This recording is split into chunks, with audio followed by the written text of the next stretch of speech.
दर्शकों, हम देख रहे हैं मन की आवाज़ प्रतिज्ञा में, जैसे कि प्रतिज्ञा के हाथ का पट्टा खुलने वाला होता है और कृष्णा उसका हाथ का पट्टा खोलता है और कहता है कि अरे बाबू, जरा धीरे से हाथ ऊपर नीचे करना। तभी उसके हाथ में वो कंघी देता है। कंघी तो हल्की रहती है तो उसे कोई तकलीफ नहीं होती प्रतिज्ञा को। फिर वो शीशा दे देता है उसके हाथ में और कहता है देखो बाबू, ये भारी वाली चीज़ है, जरा हल्के से हाथ नीचे करना।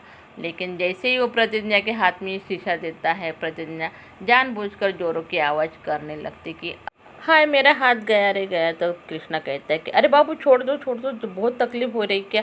तभी प्रतिज्ञा जोरों से हंसने लगती है और कृष्णा कहता है कि हाँ, और मजाक उड़ो तुम मेरा, जानबूझकर मुझे तकलीफ दे रही है ना, पतना बहुत बदमाश हो गई तुम बाबू अभी।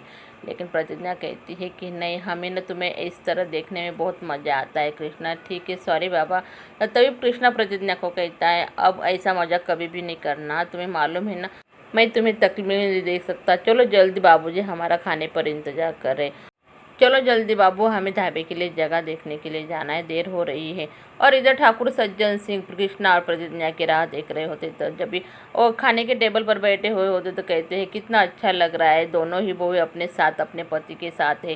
क्योंकि कृष्णा और प्रतिज्ञा तो हमेशा साथ रहते हैं दर्शकों, लेकिन शक्ति और केसर भी अभी साथ में आ गए हैं। तो ठाकुर सज्जन सिंह कहते हैं कि अब हमारा पूरा परिवार एक साथ हो गया है। जैसे कि वो दरवाजे की तरफ देखती तब कोमल वहाँ आती है। कोमल के हाथ में बड़ा सा बैग होता है। बैग देखकर तो सभी चौंक जाते हैं और तभी ठाकुर साहब कोमल को कहने लगते कि अरे इतने सवेरे सवेरे कहाँ भाई, क्या हुआ कोमल बेटी, अरे ये बोरिया बिस्तर लेकर कहाँ आ गई है तू, क्या हुआ, आदर्श ने कुछ कहा क्या तुमको। तभी कोमल कहने लगती कि बाबूजी हम घर छोड़कर आ गए, हमें वहाँ वापस नहीं जाना है। अम्मा जी कोमल से कहती कि अरे आदर्श ने तुझे रोका नहीं क्या। कोमल कहती उसने तो कहा मुझे तुझे जाना है तो जा सकती है। लेकिन ठाकुर सज्जन सिंह कहते कि अरे बेटा, और तुम्हारे ससुर जी क्या बोले तुझे। तो कहने लगती कि बाबूजी आपने जो आदर्श को तरक्की दिलाई थी ना, घर वाले नाराज़ है क्योंकि उन्हें अच्छा नहीं लग रहा है कि आपकी वजह से आदर्श को तरक्की मिले। और बाबूजी मेरे ससुर ने तो उसके पैसे लेने से भी इनकार कर दिया। प्रतिज्ञा बीच में बोल देती कि नहीं, ये तो हो सकता नहीं क्योंकि आदर्श भैया तो ऐसे नहीं करेंगे, हमें पूरा यकीन है कि कोई गलत फैमिली हो गई होगी। तभी ठाकुर सज्जन सिंह कोमल को कहते बेटा तुम अपने कमरे में जाओ, मैं देखता हूँ क्या करना है और दिमाग ज़रा शांत रखना। कोमल तो चली जाती है, लेकिन कृष्णा ठाकुर सज्जन सिंह अरे बाबूजी कुछ खा तो लो। अरे भाई क्या खाना, आप देखेंगे कोमल का क्या होता है। तभी आदर्श यहाँ उठकर कोमल को ढूंढने लगता है, कोमल को आवाज़ देता है लेकिन कोमल उसे दिखाई नहीं देती। तभी उसकी मम्मी से वो पूछने लगा मम्मी कोमल कहाँ गई है। और जैसे कि वो कहते बाहर कहीं गई होगी, तो तभी ठाकुर सज्जन सिंह आदर्श को फ़ोन लगा कर कहते कि अरे आज जमाई जी ये क्या बात हुई, कोमल यहाँ सवेरे सवेरे कैसे आ गई और क्या हुआ है आप दोनों के बीच में। तभी वो कहने लगता है कि हाँ बाबूजी हमें तो मालूम नहीं है, ठीक है हम अभी वहाँ आ जाते। ठाकुरानी कोमल से पूछने लगती कि बेटा मुझे सही सही बता दो क्या बात हुई। तभी कोमल कहने लगती कि अरे अम्मा कुछ भी नहीं, मैंने घर में मच्छी बनाई थी। और वो बूढ़ी है जो है ना मेरी बूढ़ी सास, वो कहने लगी कि अरे इस घर में तुमने मांस क्यों बनाया, यहाँ हमारा धर्म भ्रष्ट हो गया। बहुत कुछ सुनाने लगे मुझे। तभी ठकुरानी कहने लगती कि तुम्हारी सासू माँ कुछ नहीं कहे। अरे माँ मेरी सासू माँ तो गाएगा, सब कुछ तो वो बूढ़े है देख लेती घर में। तभी कृष्णा वहाँ आकर प्रतिज्ञा से कहने लगता है प्रतिज्ञा चलो जल्दी, हमें ढाबे के लिए जगह देखने के लिए जाना। लेकिन प्रतिज्ञा कहती कि नहीं कृष्णा मैं अभी नहीं आ सकती, आदर्श भैया आ रहे, देखूंगी कि मैं आदर्श भैया क्या करते हैं। लेकिन तभी कृष्णा फिर से कहता है कि अरे चलो ना यार, क्यों देर कर रहे। प्रतिज्ञा मना कर देती है और कृष्णा बाहर आकर प्रोफेसर जी से फ़ोन लगाकर पूछने लगते कि अरे ससुर जी क्या हुआ है, कोमल क्यों यहाँ आई। तभी प्रोफेसर जी कहने लगते हैं कि कृष्णा बेटा हमने कुछ नहीं कहा, कोमल ने अपना चूल्हा अलग कर लिया है। और इधर आदर्श ठाकुर सज्जन सिंह के यहाँ आता है भाई।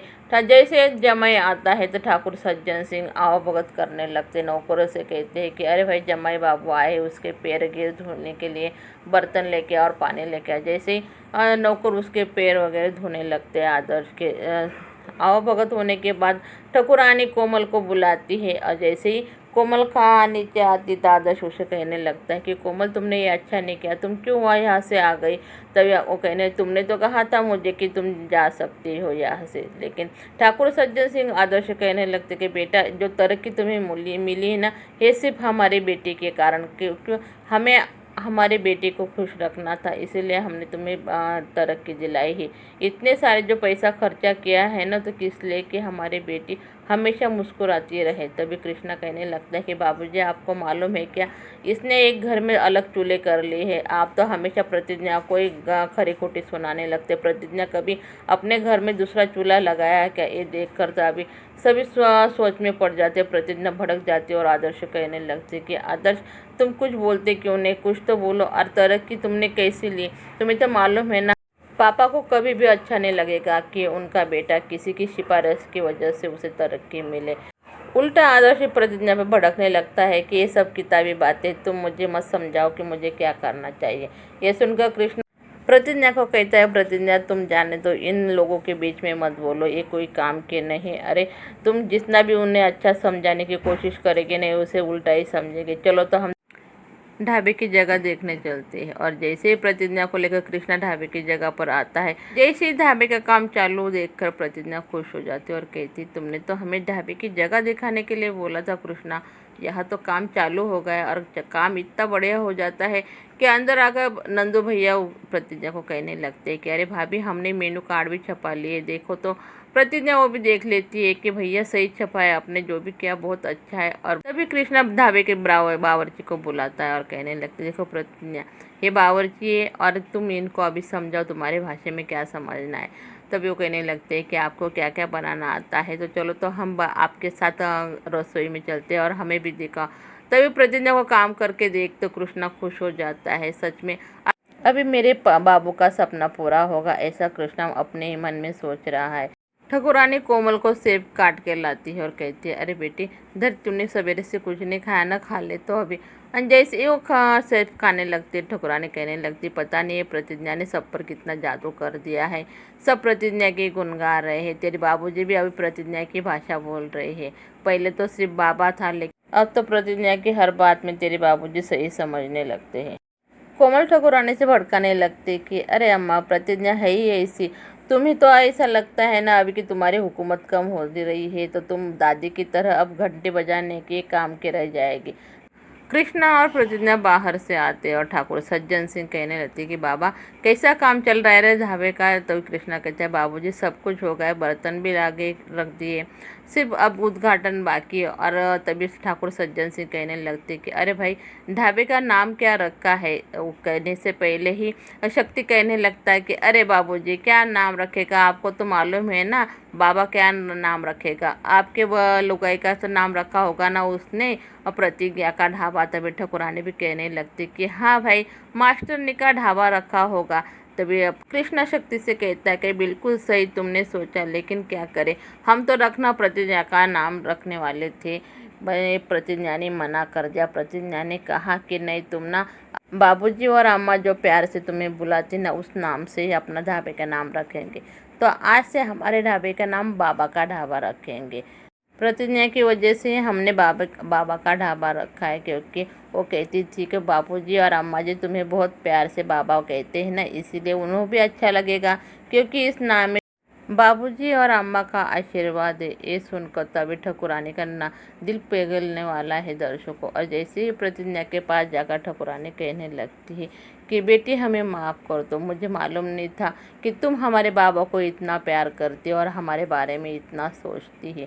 लेकिन ठाकुर सज्जन सिंह समझ जाते कि अब तो कुछ गलती होने वाला है, क्योंकि ठाकुरानी जो हाथ जोड़कर प्रतिज्ञा से माफ़ी मांग रहे थे, और झट से वो अपनी चाबी निकाल कर देती है और कहती है कि बहू, आज से तुम ये सब तो संभालना, इस घर की पूरी हवेली की मालकिन तुम ही हो। भाई ये देखकर तो अभी शक्ति भी चौंक जाता है कि पता नहीं हमें अब भीख मांगनी पड़ेगी। ठाकुरानी फिर से प्रतिज्ञा से कहती है कि बेटी, हमें माफ़ कर दो। देखो, हमारे बाबा को तुमने सुधार दिया, हमें तो मालूम ही नहीं था कि तुम हमारे बाबा को इतना प्यार करती। और दोनों को गले लगाकर प्रतिज्ञा और कृष्णा को बहुत बधाई देती है। लेकिन ठाकुर सज्जन सिंह के अभी भी दिमाग में चल रहा है कि ठाकुरानी के दिल में तो कोई बात है। प्रोफेसर जी के यहाँ सब खाने के टेबल पर बैठे हुए थे। प्रोफेसर जी, नैना जी, अरे खाने खाओ ना, क्यों खा नहीं रही आप? लेकिन नैना जी आदर्श की राह देख रहे होते। तभी आदर्श आ जाता है और नैना जी कहती है कि आदर्श बेटा, चलो तुम भी हाथ मुंह धो लो और खाने पर बैठ जाओ। लेकिन आदर्श बहुत रूठली बात करता है कि मम्मी हम बाहर से खाकर आए हैं, आप हमारा खाने पर इंतज़ार मत किया करो। लेकिन तभी प्रोफेसर जी की तरफ देखकर वो कहने लगता है कि हमें मालूम था कि आज कोमल नहीं, इसीलिए हम बाहर से खाना खाकर आए। जैसे ही वह आरुषि आदर्श को कहने लगती कि अरे भैया, अगर आपको खाना नहीं खाना था तो आप ये बात प्यार से भी कह सकते थे। आदर्श आरुषि से कहता है कि हमें इस बारे में कोई बात नहीं करनी। दर्शकों, हम आगे देखेंगे कि सच में अम्मा जी बदल गई है कि जानबूझकर वो कोई नाटक कर रही। प्रतिज्ञा पर अभी कोई बड़ी मुसीबत आने वाली है। इस ऐसे ही वीडियो देखने के लिए हमारे वीडियो को लाइक कीजिए, चैनल को सब्सक्राइब कीजिए। धन्यवाद।